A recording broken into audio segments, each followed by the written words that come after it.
RSSന്റെ ശതാബ്ദി ആഘോഷം നടക്കുകയാണ്. ഇന്ന് വിപുലമായ രീതിയിൽ അത് നടക്കുകയാണ്. അപ്പോൾ ഇന്ന് നാഗ്പൂരിൽ സർസംഘ് ചാലക് മോഹൻ ഭാഗവത് ജി അവിടെ സംസാരിക്കുമ്പോൾ പറയുകയുണ്ടായി, 100ാം വർഷത്തിലേക്ക് എത്തുമ്പോഴേക്കും രാജ്യത്തിൻ്റെ എല്ലാ അതായത് ഓരോ സംസ്ഥാനത്തിനെയും തലപ്പത്തേക്ക് RSS ബന്ധമുള്ളവർ എത്തിക്കഴിഞ്ഞു എന്നുള്ളത്. അത് ഇനിയിപ്പോൾ നാളത്തേക്ക് ഒരു പൊങ്കാലയ്ക്കുള്ള ഒരു വഴിയാണ്. ഇവിടെ അജണ്ട നടപ്പാക്കുന്നു എന്നൊക്കെ പറഞ്ഞുകൊണ്ട് അതിനെ നമ്മൾ ശരിക്കും വിമർശിക്കണോ, അതല്ലെങ്കിൽ അതൊരു സതുദ്ദേശപരമാണോ അല്ലെങ്കിൽ അത് ദുരുദ്ദേശപരമാണോ? ഈ പൊങ്കാല ഇടുന്ന ദേവിക്ക് ഏറ്റവും സന്തോഷകരമായിട്ടുള്ള വിജയത്തിൻ്റെ ഭാഗമായിട്ടുള്ളൊരു നടപടിയുടെ ഭാഗമായിട്ടാണ്, വിശ്വാസത്തിൻ്റെ ഭാഗമായിട്ടാണ്. അതങ്ങനെയാണെങ്കിൽ അങ്ങനെ. പക്ഷേ RSSന്റെ 100ാം വർഷം എന്ന് പറയുന്നത് സ്വാഭാവികമായും ഒരു സംഘടന, സംഘത്തിൻ്റെ ഒരു ചരിത്രം നോക്കിക്കഴിഞ്ഞാൽ അതിൻ്റെ തുടക്കം മുതൽ നാളിത് വരെ നമ്മളിപ്പോൾ സംസാരിക്കുന്ന സമയം വരെ അതിലൊരു വിഭാഗീയതയോ അതിലൊരു തർക്കമോ ഒരു പ്രശ്നമോ സംഘടനക്കകത്തു നിന്ന് ഏതെങ്കിലും തരത്തിലോ പുറത്തുനിന്ന് ധാരാളം എതിർപ്പുകൾ നേരിട്ടിട്ടുള്ളൊരു സംഘടനയാണ് RSS തുടക്കം മുതൽ തന്നെ. പക്ഷേ അകത്തു നിന്ന് ഏതെങ്കിലും തരത്തിലുള്ള ഒരു പ്രവർത്തകരുടെ ഭാഗത്തു നിന്ന്, സ്വയംസേവകരുടെ ഭാഗത്തു നിന്ന് ഒരു തർക്കം നാളിതുവരെ പുറത്തു വരികയോ കേൾക്കുകയോ ചെയ്തിട്ടില്ലാത്തൊരു സംഘടനയാണ് RSS അല്ലെങ്കിൽ സംഘം എന്ന് പറയുന്നത്. സ്വാഭാവികമായും അതിൻ്റെ പ്രവർത്തനങ്ങൾ ജനാധിപത്യപരമാണ് എന്നുള്ളത് കൊണ്ടാണല്ലോ ആ തരത്തിലൊരു അവസരങ്ങൾക്ക് യാതൊരു പ്രസക്തിയും ഇല്ലാതെ വരുന്നത്. ഏറ്റവും ജനാധിപത്യപരമായി, ഏറ്റവും ഡെമോക്രാറ്റിക് എന്ന് പറഞ്ഞാൽ നമ്മൾ ഭരണഘടനാപരമായി ആലോചിച്ചാലും ഇനി ജനാധിപത്യ സംവിധാനത്തിൽ ആലോചിച്ചാലും ഇത്രയും ഡെമോക്രാറ്റിക് ആയി പോകുന്ന ഒരു സംഘടനയുണ്ടോ എന്നുള്ളത് സംശയകരമാണ്. ഇത്രയും വർഷത്തെ കാലത്തിനിടയിൽ അതിൽ ഒരു തർക്കമില്ലാത്തതിൻ്റെ കാരണം അതിൻ്റെ ജനാധിപത്യ സ്വഭാവമാണ്. അത് കാണാതിരുന്നുകൂടാ. അതോടൊപ്പം തന്നെ പൂജനീയ സർസംഘ് ചാലക് ഇപ്പോൾ ഇന്ന് അദ്ദേഹത്തിൻ്റെ വിജയദശമി ബൗദ്ധിക് അല്ലെങ്കിൽ അദ്ദേഹത്തിൻ്റെ പ്രഭാഷണം, രാജ്യത്തോടുള്ള, സ്വയംസേവകരോടുള്ള, ലോകത്തോടുള്ള അദ്ദേഹത്തിൻ്റെ ആശയങ്ങളുടെ പങ്കുവെക്കൽ, ഇത് സ്വാഭാവികമായും കഴിഞ്ഞ വിജയദശമി മുതൽ ഇതുവരെ നടന്നിട്ടുള്ള പ്രധാനപ്പെട്ട സംഭവങ്ങളും അതോടൊപ്പം തന്നെ വരാൻ പോകുന്ന കാലഘട്ടത്തിലെ രാജ്യത്തിൻ്റെ നിലനിൽപ്പ്, പ്രസ്ഥാനത്തിൻ്റെ നിലനിൽപ്പ്, അതോടൊപ്പം തന്നെ ഭാവിയിൽ ഈ രാജ്യത്തിൻ്റെ നിലപാട് എന്തായിരിക്കണം എന്നതിനെ സംബന്ധിച്ചുള്ള ഒരു ആകത്തുകയായിട്ടുള്ള പ്രഭാഷണങ്ങളാണ് സാധാരണ നിലക്ക് വിജയദശമി പ്രഭാഷണങ്ങളുടെ ഭാഗമായി വരുന്നത്. ഇപ്പോൾ ഇന്നത്തെ ബൗദ്ധിക് പോലും, സർസംഘ് ചാലകൻ്റെ വാക്കുകൾ പോലും സൂചിപ്പിക്കുന്നത് ഇന്നലെകളിൽ നടത്തിയിട്ടുള്ള പ്രവർത്തനങ്ങൾ, ഇന്നലെകളിൽ നടത്തിയിട്ടുള്ള ശക്തമായിട്ടുള്ള സമാജത്തിന് വേണ്ടി, രാജ്യത്തിന് വേണ്ടി നടത്തിയിട്ടുള്ള പ്രവർത്തനങ്ങളും അതിനകത്ത് നടത്തിയിട്ടുള്ള ഇടപെടലുകളും, അതോടൊപ്പം തന്നെ ഭാവിയിലേക്ക് ഈ രാജ്യത്തെ എത്രത്തോളം മുന്നോട്ട് കൊണ്ടുപോകുന്നതിൽ സംഘപ്രസ്ഥാനങ്ങൾക്കുള്ള പങ്കും അതോടൊപ്പം തന്നെ വഹിക്കേണ്ട പങ്കും, ഇതിനെ സംബന്ധിച്ചാണ് പൊതുവെയുള്ള പ്രഭാഷണത്തിൻ്റെ ഭാഗമായി വന്നിട്ടുള്ള പ്രധാന ഭാഗങ്ങളെല്ലാം അതുമായി ഊന്നിക്കൊണ്ടുള്ളതാണ്. അതിലൊരു പ്രധാനപ്പെട്ട വിഷയം അങ്ങ് ചോദിച്ചതുപോലെ ഇപ്പോൾ രാജ്യം ഭരിക്കുന്ന ഒരു പാർട്ടി അത് ഭാരതീയ ജനതാ പാർട്ടിയാണ്. ഏറ്റവും കൂടുതൽ സംസ്ഥാനങ്ങൾ ഭരിക്കുന്നതും സംസ്ഥാനങ്ങളിൽ പ്രതിപക്ഷത്തിരിക്കുന്നതും ഭാരതീയ ജനതാ പാർട്ടിയാണ്. രാജ്യത്തെ എല്ലാ സംസ്ഥാനങ്ങളിലും വേരോട്ടമുള്ളൊരു പാർട്ടി, അതോടൊപ്പം തന്നെ ഏറ്റവും കൂടുതൽ അംഗബലമുള്ളൊരു പാർട്ടി, ഏറ്റവും കൂടുതൽ ആളുകൾ പ്രവർത്തിക്കുന്ന ഒരു പാർട്ടി, യൂണിറ്റുകൾ പ്രവർത്തിക്കുന്ന പാർട്ടി, ബൂത്ത് അടിസ്ഥാനത്തിൽ പ്രവർത്തനങ്ങളുള്ള പാർട്ടി എന്ന് പറഞ്ഞാൽ ലോകത്തിലെ തന്നെ ഏറ്റവും വലിയ രാഷ്ട്രീയ പാർട്ടികളിൽ ഒന്നായി അതിനെ വളർത്തിയെടുക്കുന്നതിൽ ഉണ്ടായിട്ടുള്ള പ്രവർത്തനവും അതിനുവേണ്ടി കൊടുത്തിട്ടുള്ള സമയവും അതൊരു ഭാഗത്ത്. മറുഭാഗത്ത് അത് മാത്രം കണ്ടുകൂടാ. RSSൻ്റെ പ്രവർത്തനം എന്ന് പറയുമ്പോൾ രാഷ്ട്രീയം മാത്രമല്ലല്ലോ, സാമാജിക പ്രവർത്തനത്തിനിടയിൽ ഏകദേശം 60-70 സംഘടനകൾ ആ പ്രസ്ഥാനവുമായി ബന്ധപ്പെട്ടുകൊണ്ട്, അതിൻ്റെ ആശയവുമായി ബന്ധപ്പെട്ടുകൊണ്ട് ചേർന്ന് നിന്ന് പ്രവർത്തിക്കാൻ. അത് വിദ്യാർത്ഥി രംഗത്തുണ്ട്, വനവാസി രംഗത്തുണ്ട്, തൊഴിലാളി രംഗത്തുണ്ട്, അധ്യാപകരുടെ രംഗത്തുണ്ട്, സർവമാന മേഖലകളിലും കുട്ടികളുടെ പ്രവർത്തനങ്ങൾ മുതൽ രാജ്യത്തെ ഏത് മേഖല എടുത്തു നോക്കിയാലും അവിടെ സംഘപ്രസ്ഥാനങ്ങളുമായി ബന്ധപ്പെട്ടുകൊണ്ടുള്ള പ്രവർത്തനം നടക്കുന്ന ഒരു മേഖലയുണ്ട് എന്നുള്ളതാണ്. അതൊരു പക്ഷേ മറ്റ് രാഷ്ട്രീയ പാർട്ടികളെ സംബന്ധിച്ച്, മറ്റ് സംഘടനകളെ സംബന്ധിച്ച് അവർക്കൊന്നും സ്വപ്നം കാണാൻ കഴിയുമ്പോൾ സ്വപ്നമാർക്ക് വേണമെങ്കിലും കാണാം. പക്ഷേ യാഥാർത്ഥ്യമാക്കുക എന്നുള്ളത് അത്ര സുഖകരമായിട്ടുള്ള ഒരു പ്രവർത്തനത്തിൻ്റെ ഭാഗമായി വരുന്നതല്ല. ഉദാഹരണത്തിന് കേരളം മാത്രം എടുത്തു നോക്കാം. കേരളത്തിൽ BJP ഒരിക്കലും സംസ്ഥാനത്ത് ഭരണത്തിൽ വന്നിട്ടില്ല, ഭരണത്തിൻ്റെ ഭാഗമായി വന്നിട്ടില്ല. ആകെ ഒരു തവണ മാത്രമാണ് BJPക്ക് ഒരു MLA ഉണ്ടായിട്ടുള്ളത്, ഒരേ ഒരു MLA. ഇപ്പോൾ മാത്രമാണ് പിന്നീട് ഒരു MP ജയിക്കാനുള്ള സാഹചര്യം ഉണ്ടായിട്ടുള്ളത്. പക്ഷേ എങ്കിൽ പോലും കേരളത്തിലെ എല്ലാ മേഖലകളിലും സംഘത്തിൻ്റെയും സംഘപരിവാർ പ്രസ്ഥാനങ്ങളുടെയും എല്ലാം സംഘ കുടുംബത്തിൽപ്പെട്ടിട്ടുള്ള സംഘടനകളുടെ എല്ലാം പ്രഭാവം ശക്തമായി നിലനിൽക്കുന്നു എന്നുള്ളതാണ്. അപ്പോൾ അങ്ങ് പറഞ്ഞതിൽ നിന്നൊരു വ്യക്തമാവുന്ന കാര്യം BJPയുടെ നട്ടെല്ല് എന്ന് പറയുന്നത് സംഘം തന്നെയല്ലേ? അങ്ങനെ അല്ല എന്നാരും ഇതേവരെ പറഞ്ഞിട്ടില്ലല്ലോ. സംഘ സ്വയംസേവകരായിട്ടുള്ള ആളുകളും സംഘപ്രവർത്തകരായിട്ടുള്ള ആളുകളും തന്നെയാണ് ഭാരതീയ ജനതാ പാർട്ടിയിൽ പ്രവർത്തിക്കുന്ന പ്രധാനപ്പെട്ട നേതാക്കന്മാരെല്ലാം. അതിൻ്റെ ബന്ധത്തിൻ്റെ ഭാഗമായി പ്രധാനമന്ത്രി കഴിഞ്ഞ ദിവസം അത് ഊന്നി പറഞ്ഞില്ലേ.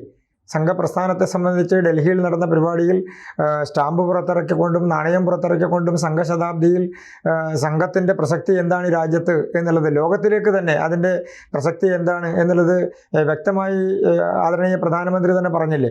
അപ്പോൾ ഭരണരംഗത്തുള്ളത് മാത്രമല്ല സാമൂഹിക രംഗം, അതാണ് ഞാൻ രണ്ടും കൂടി ചേർത്ത് പറഞ്ഞത്. സാമൂഹിക രംഗത്ത് ഉള്ള മാറ്റത്തിൻ്റെ പ്രധാനപ്പെട്ട ചാലക ശക്തിയായി ഇന്ന് നിലനിൽക്കുന്ന ഒരു സംഘടന രാഷ്ട്രീയ സ്വയംസേവക സംഘമാണ്.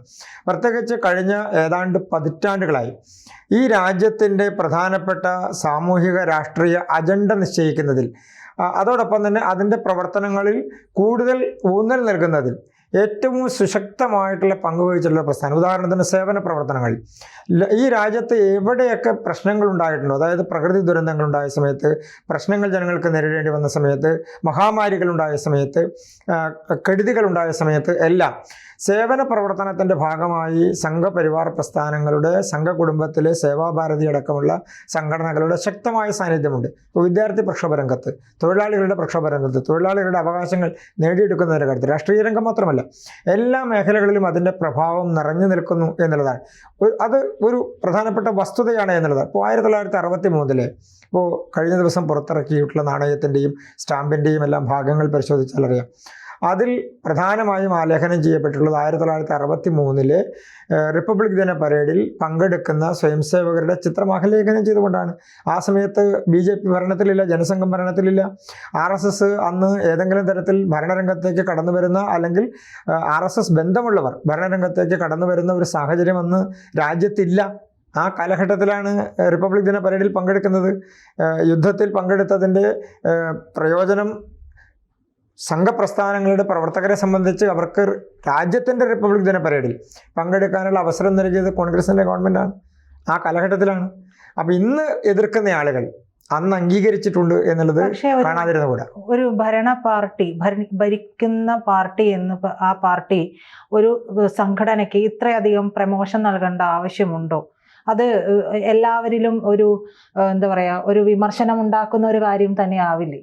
താങ്കൾ സൂചിപ്പിച്ചത് ബഹുമാനപ്പെട്ട പ്രധാനമന്ത്രി പറഞ്ഞതിനെ സംബന്ധിച്ചാണെങ്കിൽ, ഓരോ കാലഘട്ടങ്ങളിലും പ്രധാനമന്ത്രിയുടെ മൻ കി ബാത്തിലാണെങ്കിലും അദ്ദേഹത്തിൻ്റെ പ്രസംഗങ്ങളിലാണെങ്കിലും, ഉദാഹരണത്തിന് ഓഗസ്റ്റ് 15 അദ്ദേഹത്തിൻ്റെ പ്രസംഗങ്ങളിലാണെങ്കിലും ഒക്കെ ഒരു സംഘടനയെ മാത്രമല്ല, രാജ്യത്ത് രാജ്യ പുരോഗതിക്ക് വേണ്ടി പ്രവർത്തിക്കുന്ന നിരവധി സംഘടനകളെ സംബന്ധിച്ച്, വ്യക്തികളെ സംബന്ധിച്ച് പ്രധാനമന്ത്രി ഊന്നി പറഞ്ഞിട്ടുണ്ട്.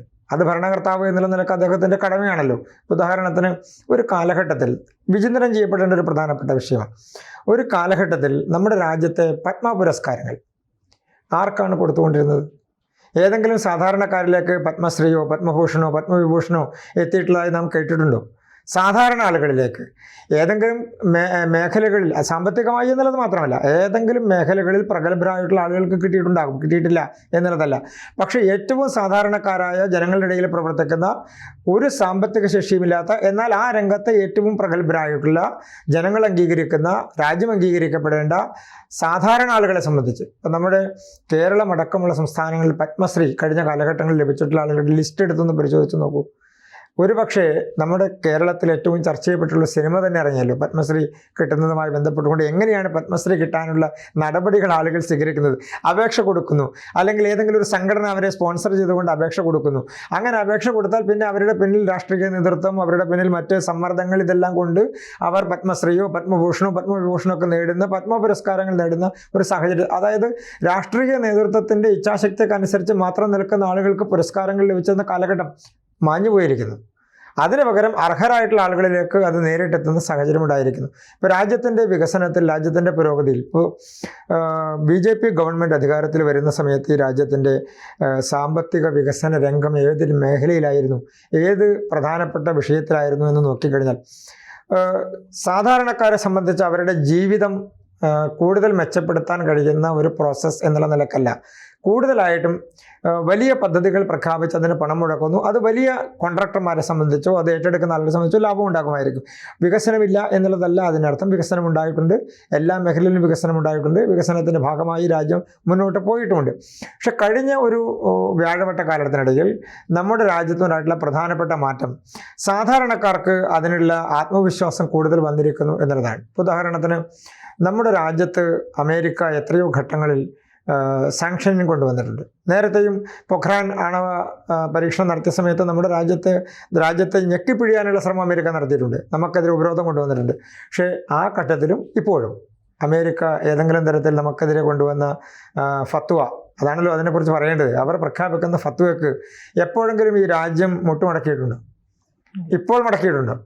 ഇപ്പോൾ അമേരിക്ക പ്രസിഡന്റ് പറയുകയാണ്, ഞങ്ങൾ പറഞ്ഞതുകൊണ്ട് ഇന്ത്യ യുദ്ധം അവസാനിപ്പിച്ചു, അല്ലെങ്കിൽ പാകിസ്ഥാൻ പ്രശ്നം അവസാനിപ്പിച്ചു. അവർക്ക് തന്നെ അത് പിൻവലിക്കേണ്ടി വന്നു. പാകിസ്ഥാൻ വിദേശകാര്യമന്ത്രിക്ക് അങ്ങനെ ഒരു സംഭവം ഉണ്ടായിട്ടില്ല എന്ന് പറയേണ്ടി വന്നില്ലേ? അവരുടെ പാർലമെൻറ്റിൽ തിരിച്ചു പറയേണ്ടി വന്നില്ലേ? ഇനി അമേരിക്കൻ പ്രസിഡന്റിന് തന്നെ, അദ്ദേഹത്തിന് തന്നെ ആ വാക്കുകൾ പിൻവലിക്കേണ്ടി വന്നില്ലേ? അപ്പം നമ്മുടെ രാജ്യത്തിൻ്റെ ജനാധിപത്യ ശക്തിയെ സംബന്ധിച്ച് ഇന്ന് ലോകത്തെ എല്ലാ രാജ്യങ്ങൾക്കും അവർക്ക് ധാരണയുണ്ട്. അതിൻ്റെ പിന്നിൽ ഒരു ഭരണകൂടത്തിന് മാത്രം ഒറ്റയ്ക്ക് ചെയ്യാൻ കഴിയുന്ന കാര്യങ്ങളല്ല. ഒരു ഭരണകൂടത്തെ സംബന്ധിച്ച ഭരണകൂടത്തിന് തീരുമാനങ്ങളെടുക്കാം, നടപ്പാക്കാൻ വേണ്ടിയുള്ള ആഹ്വാനങ്ങൾ നൽകാം, അതിനുള്ള പ്രോസസ്സ് ചെയ്യാം. പക്ഷെ അതിൻ്റെ പിന്നിൽ ഒരു വലിയ ജനസഞ്ചയം അതിൻ്റെ ഒപ്പം നിൽക്കണ്ടേ? ഉദാഹരണത്തിന് ഒരു കാലഘട്ടത്തിൽ അമേരിക്ക നമുക്കെതിരെ പൊഖ്രാൻ ആണവ പരീക്ഷണത്തെ തുടർന്ന് ഒരു പദ്ധതി നമുക്കെതിരെ പ്രഖ്യാപിച്ചു. നമ്മളുമായിട്ടുള്ള സാമ്പത്തിക ഇടപാടുകൾക്ക് നിരോധനം ഏർപ്പെടുത്താനുള്ള ശ്രമം നടത്തി. അന്ന് നമ്മുടെ രാജ്യം അതിനെ അതിജീവിച്ചത് സ്വദേശി പ്രസ്ഥാനവുമായി ബന്ധപ്പെട്ടുകൊണ്ടാണ്. ഈ രാജ്യത്ത് ഉൽപ്പാദിപ്പിക്കപ്പെടുന്ന വസ്തുക്കളും ഈ രാജ്യത്ത് നിർമ്മിക്കപ്പെടുന്ന വസ്തുക്കളും ഉപയോഗിക്കുക എന്നുള്ളതിൻ്റെ അടിസ്ഥാനത്തിലാണ്. ഇപ്പോഴും നമ്മൾ അതിലേക്ക് തിരിച്ചു പോകുന്നു. അമേരിക്ക ഇപ്പോൾ കൊണ്ടുവരുന്നൊരു പദ്ധതി എന്താണ്? അമേരിക്കനൈസേഷൻ എന്നുള്ള നിലയിലേക്കാണ്. അമേരിക്കക്ക് എന്താണോ ആവശ്യമുള്ളത് അതിലേക്ക് തിരിച്ചു പോകണം അമേരിക്ക എന്നുള്ള നിലയിലേക്കാണ് വരുന്നത്. അത് എത്രയോ കാലമായി നമ്മൾ പരീക്ഷിച്ചുകൊണ്ടിരിക്കുകയാണ്, നമ്മൾ എത്രയോ നടപ്പാക്കിക്കൊണ്ടിരിക്കുകയാണ്, നമ്മുടെ രാജ്യത്തെ ജനങ്ങൾ അത് അംഗീകരിച്ചുകൊണ്ടിരിക്കുകയാണ്. ഇന്നിപ്പോൾ നമ്മൾ കൊണ്ടുവരുന്ന പദ്ധതികൾ, ഇപ്പോൾ സർസംഘചാലക് ഇന്ന് അദ്ദേഹം നടത്തിയിട്ടുള്ള അദ്ദേഹത്തിൻ്റെ പ്രധാനപ്പെട്ട ആഹ്വാനങ്ങളിലൊന്ന് സ്വദേശിയിലേക്ക് തിരിച്ചു പോകണം എന്നുള്ളതാണ്. അപ്പോൾ അത് ഏറ്റെടുക്കാൻ ഒരു ജനത വേണ്ടേ, ഒരു സമൂഹം വേണ്ടേ? അപ്പോൾ താഴെത്തട്ടിൽ ഒരു ഭരണകൂടം നടപ്പാക്കാൻ ഉദ്ദേശിക്കുന്ന അല്ലെങ്കിൽ മുന്നോട്ട് കൊണ്ടുപോകാൻ ഉദ്ദേശിക്കുന്ന ഒരു പ്രോസസ്സ്, അത് രാജ്യത്തിൻ്റെ വികസനവുമായി ബന്ധപ്പെട്ടുകൊണ്ടാണ്. ആ പ്രോസസ്സിനെ ഭരണകൂടത്തിന് മാത്രമായി ഏറ്റെടുക്കാൻ കഴിയില്ല. അതിന് ഏറ്റെടുക്കുന്ന ഒരു ജനതയുണ്ടാകണം, അതിന് അംഗീകരിക്കുന്ന ഒരു സംവിധാനം ഉണ്ടാകണം, അതിനൊപ്പം നിൽക്കുന്ന ജനങ്ങളുണ്ടാകണം. ആ ജനങ്ങളെ സൃഷ്ടിക്കലാണ്, അതിനനുകൂലമായിട്ടുള്ള ആളുകളെ സൃഷ്ടിക്കലാണ് ഈ പ്രസ്ഥാനത്തിൻ്റെ ആത്യന്തികമായിട്ടുള്ള ലക്ഷ്യം.